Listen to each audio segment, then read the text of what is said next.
Hello，大家好，我係 Alicia，加拿大政府註冊移民顧問，歡迎大家嚟到我哋每個禮拜嘅 Vancouver 嘅 podcast。我拍檔 Nicole Chan，咁佢咧就係 base 喺溫哥華嘅移民律師啦。因為我嘅工作啦，會睇好多啲聯邦法庭嘅呢啲個案啦，咁我哋會揀一個有代表性嘅出嚟同大家分享。有兩個目的嘅，第一個咧就係睇下現時嘅聯邦法庭法官點樣演繹加拿大移民法啦。咁第二咧就係通常上得去聯邦法庭嗰啲咧都係有啲麻煩嘅，咁我哋咧就係從中就想學到嘢，咁啊目的就係為咗提高我哋客人嗰個 application 嘅嗰個成功率嘅咁樣。今個禮拜嘅 case 咧揀咗係呢個人道立場去申請永久居民嘅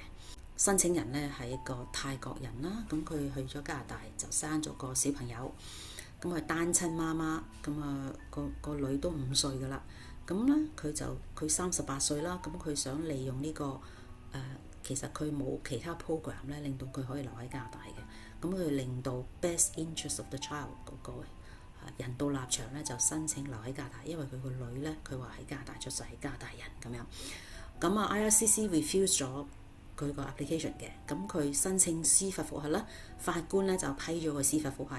批咗意思就係話佢前個 refusal 就唔好理啦，咁啊判翻俾另一個officer 去審批嘅。點解佢贏司法覆核咧？Nicole 請教你。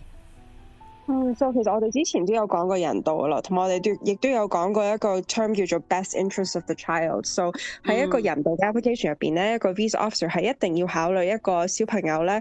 乜嘢嘅 pathway 會對呢個小朋友咧係最好嘅，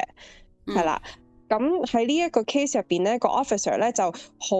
點講好咧？佢就係好 focus on， 即係如果個媽咪要離開加拿大，如果個小朋友要跟佢一齊走嘅話，個小朋友喺泰國會唔會 OK？ 咁佢就話即係就算佢要翻去嘅話都 OK 噶啦，因為小朋友好細個啫嘛，即係你好容易就可以adapt，right？ 即係你搬去另一個國家都冇問題嘅，你咁細個咁樣。咁但係個法官就話，其實個 officer 咁樣好集中咁樣淨係睇呢一個 situation 咧，其實係唔啱嘅，因為佢其實要 consider 晒全部嘅 outcome，然後睇下邊一個先係真真正正對呢一個小朋友咧係最好嘅。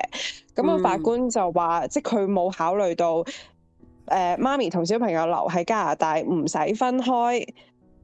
其實呢一個先係對個小朋友真真正正係最好嘅咯。咁樣咁因為呢一樣嘢係喺佢個 analysis 入邊嗰度係冇，即係佢冇講到呢樣嘢，冇考慮到呢樣嘢，所以點解咧呢一個 case 咧就贏咗司法覆核啦。OK， 即係佢嗰個 best interest of child 咧，which is 係個 central to 嗰個人道嘅申請咧，就唔夠全面啊，係咪？係啦，咁樣。